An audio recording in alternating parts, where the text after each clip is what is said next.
traidor sa lipunan. Ha? At ang unang nambabato ay ang gobyerno sa mga panahong ito. Ha? Pero meron tayong ibang anggulo ngayong hapon na ito. At tayo babalik sa kasaysayan para malaman natin ang punot dulo kung sino talaga ang mga traidor sa bayan. Well, unang-una, ito po ay napabalita na tungkol dyan sa paghahakot ng mga kayamanan or natural resources tulad ng lupa na ng isang kampanya or isang grupo, at ito ay binibenta sa China or sa Chinese government, no? Hindi natin masusi ng mabuti dito sa news report kung saan ba dinala ito at sino itong mga involved. Pakinggan natin yung news several years ago which has relevance today since this involves China. Ito po, pakinggan natin itong news report. 7 years ago. Iniimbestigahan na ng Department of Environment and Natural Resources o DENR ang umano'y paghahakot ng lupa ng China sa Zambales na itinatambak sa Scarborough Shoal. Ito ang balita ni Ray Pelayo. 2 bundok at kalahati Zambales pinagbili sa China. At sa lupang ito, dinala sa lapit na Scarborough, nakabuo sila ng 3,500 hectares doon sa tabi ng Scarborough. Agad na ipinahinto ng bagong luklok na Zambales Governor na si Amor Diloso ang umano'y paghahakot ng China ng lupa sa bundok ng Santa Cruz, Zambales na ginagawang panambak sa inaangking lugar sa West Philippine Sea. Ayon sa gobernador, nakakaalarma na rin ang itinatayong military base ng China sa Scarborough. Airport na nga sila doon sa tabi ng Scarborough. Ang Scarborough Shoal ang lugar na pangisdaan ng mga Pilipino na kasing laki ng 3 bayan sa Zambales. Binili na ni Diloso ang mga mangingisda na huwag munang lumapit sa lugar dahil gwardyado umano ito ng 5 barko ng China. Mayroong mga nagtraidor kasi hindi naman pwedeng maghakot lang ang China sa lupa natin dyan sa Zambales kung walang kasabwat. At ito ang report dito sa magiting na sundalo at general natin na naibsan ang komunista dito sa LTF-LCAP, ang ating butihing general, General Parlade. Mayroon siyang siniri-report nung panahon pa tungkol dito sa paghakot ng lupa. Ito, pakinggan natin at tingnan natin kung anong sinasabi ni General Parlade. Nung nagbubuhos ng dolomite doon sa West Philippine Sea, panahon ni Pinoy yun, panahon ni Pinoy. Pinakita ko yung mga pictures. Dito yan nagsimula. Yan, kita niyo yung picture na yan. Ayan ang itsura ng mga islets doon sa West Philippine Sea nung sinisimulan pa lang. Nasaan kayo? 2013, 2014. O nasaan itong mga kritiko na ito? Hindi sila nagko-comment diyan. Hanggang nabuo na yung mga isla na yon, 4 niyan, tapos naging military bases na mga incheck. 2016 nung nakumpleto at yun nagkaroon ng arbitral ruling. So ngayon sinisisi nila ang gobyerno, pangulong presidente, na hindi raw inaaksyonan yung ruling na yon. Paano nga ba? Paano mo yan na-actionan? Nakatutok sa iyo yung kanyon ng incheck, yung mga ang tanong, ano ang ginawa nila nung ang mga isla na ito ay tinatambakan? Sabi nila, ang comment ng isang netizen, sabi niya, tulog ka ba nung nagpa-file ang gobyerno doon sa arbitration? Tulog daw ako. Sabi ko, hindi nga ako makatulog kasi at that time nandun ako sa J3 sa operations ng Armed Forces at nire-report namin itong mga reclamation na ito ng incheck doon sa West Philippine Sea, panahon ni Pinoy, pero hindi nila pinapansin. Lately, nalaman namin, 2017 ito nung nalaman ko, yung pala, ang may clearance nito, si Executive Secretary Paquito Ochoa. Ito, pangalanan ko na para tahimik na ito. Ito kaya pala every week ito si E.S. Ochoa nandun sa Basilan, sa Zamboanga para mangolekta nung share niya doon sa mga dolomites at sa mga lupa na dinadala doon sa West Philippine Sea. Galing yan doon sa Tumbagaan Island. Ngayon patag na. Ngayon halos nasira na yung isla. Kaya nandun na yun sa Languyan Bay ngayon, sa Languyan Island, yung mga kinukuha ng mga after nung naubos yun, tumawid na doon sa Languyan Island. So, napakadami nito. Sambales, Mindoro, Palawan. Lahat ng mga quarries natin nag-contribute ng lupa doon sa West Philippine Sea. 2014, 2015. Tulog daw ang AAP. Kaya nangyari yun. General Alam ko, before final message, ibig sabihin po ba nito, yung sinasabi kasi ng Aquino administration, isa itong kanilang legasiya, itong pagkapanalo natin sa arbitral ruling itong sa West Philippine Sea, mukhang sa kwento niyo po, sila ang mukhang nagpalala-palala ng sitwasyon po doon. Oh yes. Alam mo, walang kasing laki pa lang ng basketball court ang reclamation doon. Ni-report na namin ito kasi nakuha na namin ng picture ito. Hindi nila ina-actionan. 3 months, 4 months, 5 months after, every week, every other week, may picture kami. Hindi nila ina-actionan.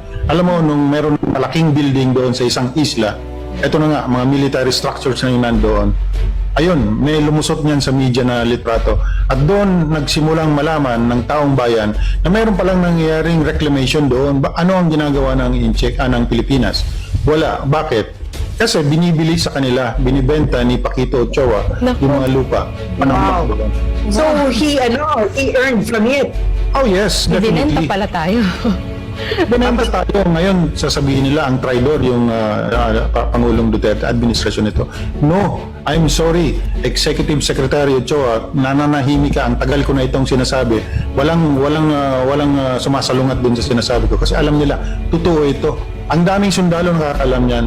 Nireklamo ng ating mga Naval Task Force sa Mindanao yung pagkuha ng mga barko na ito, pagkuha ng mga lupa doon sa isang isla sa Mindanao.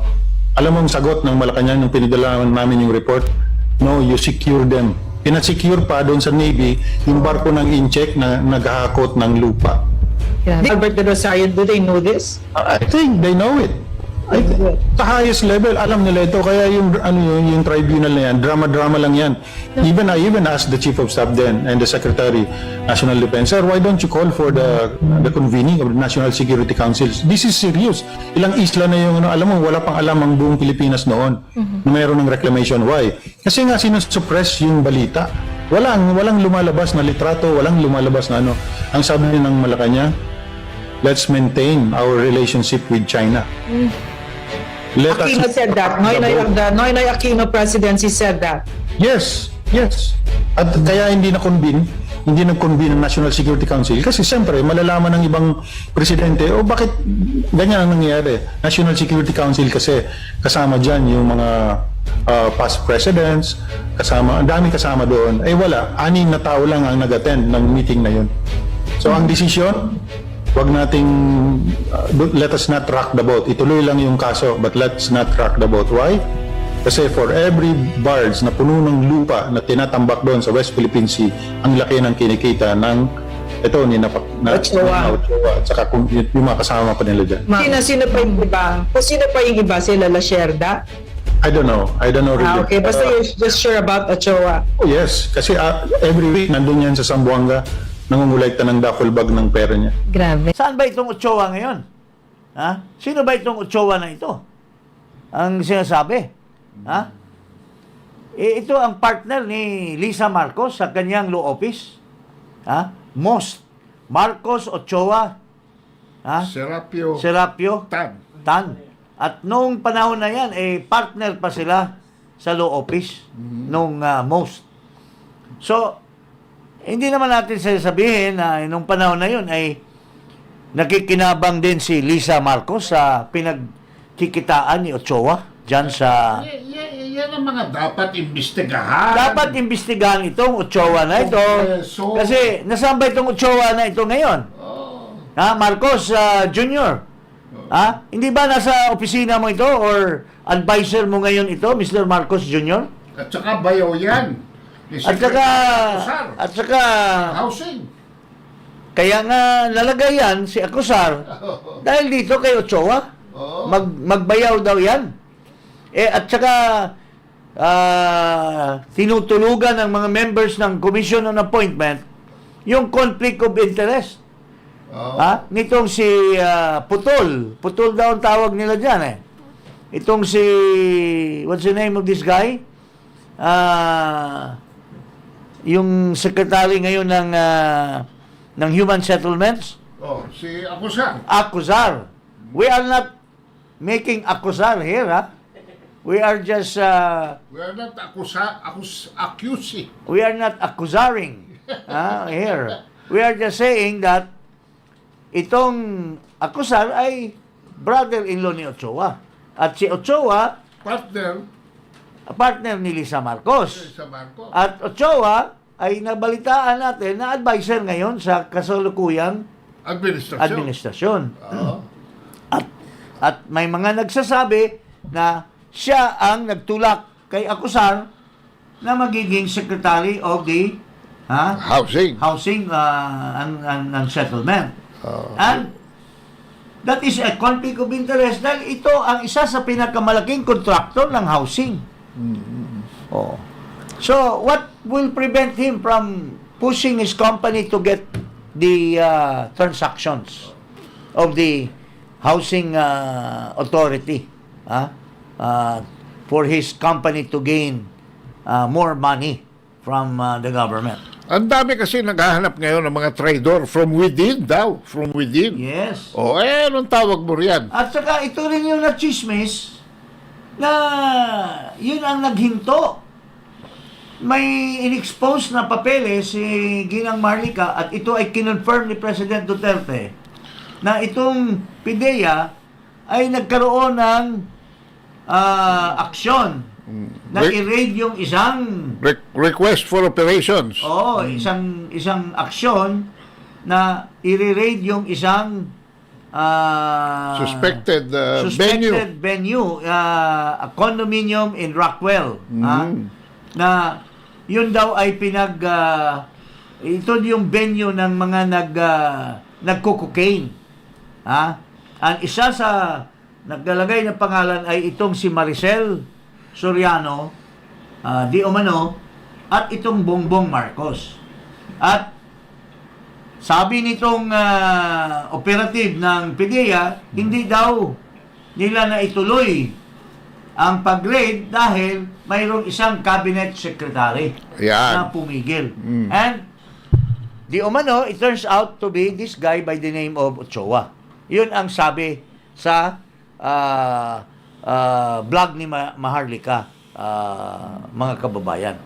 So, isa pala sa mga pambubudol ito ng pamilyang ito, no? Dahil yung asawa, kunwari, kasama ni Sara Duterte, pero yung may bahay, kasama naman ng mga dilawan.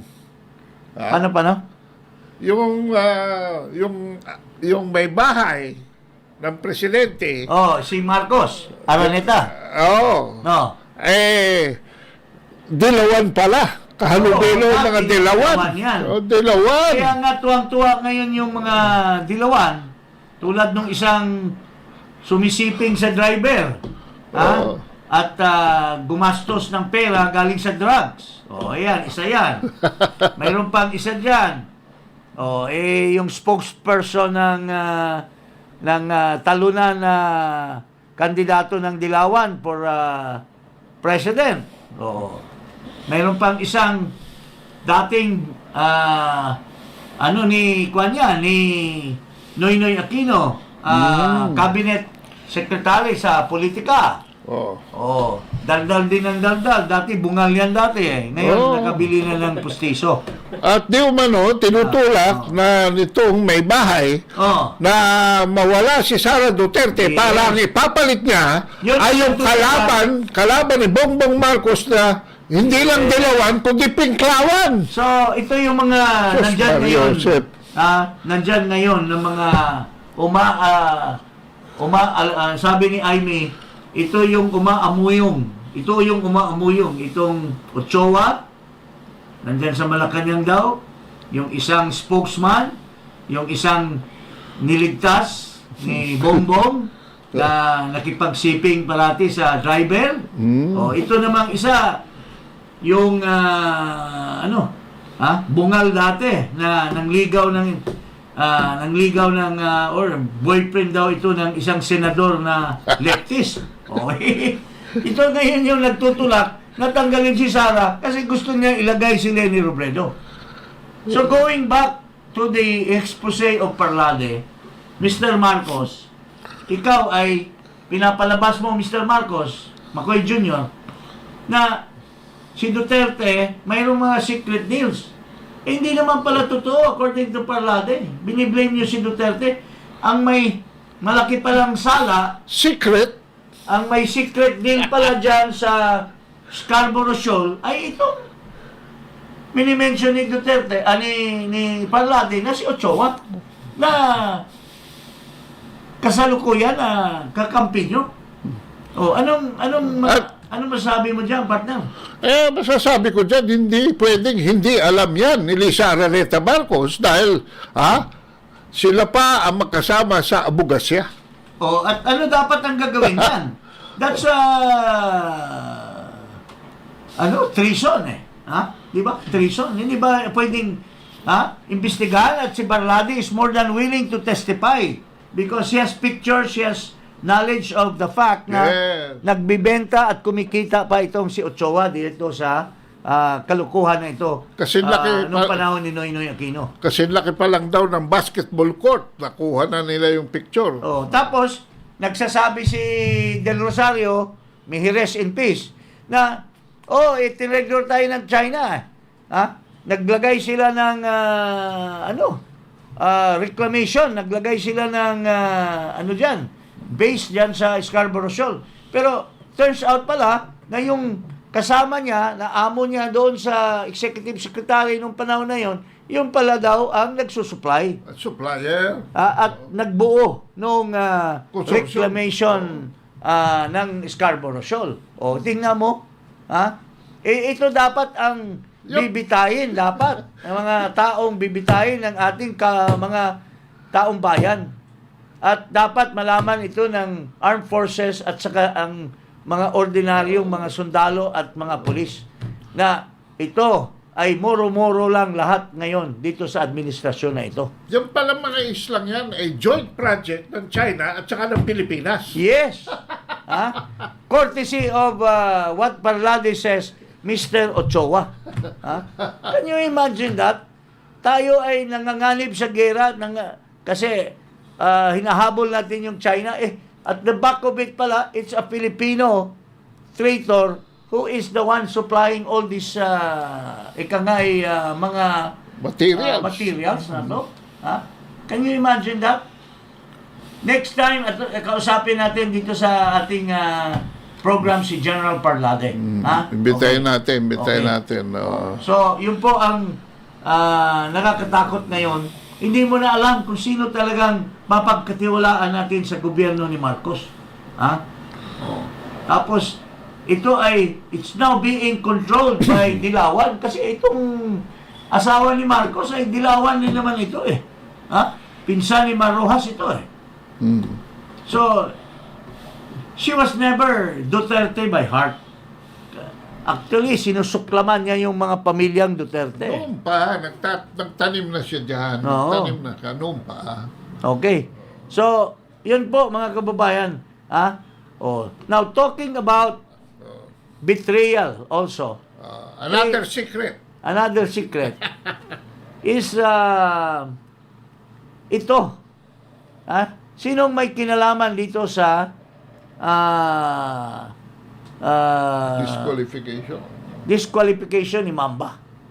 Hindi natin alam kung sinong dumukot niyan Kasi nanalo na yan sa COMELEC, ni-reverse ng Supreme Court. Hindi natin alam yan. Isa pa yan sa mga kababalaghan na nangyari dito sa administration. Tapos ngayon, dinidisqualify siya bilang governor ng Cagayan. Dahil siya yung napaka-vocal tungkol doon sa EDCA. So, ganun kabingatibo itong gobyerno na to. So, paring Ado, ito nga yun ang ating now, talking of COMELEC, kamakailan lang nag-imbestiga si Amy Marcos. At itong bagong nanalo na contractor ay kini-question ni Marcos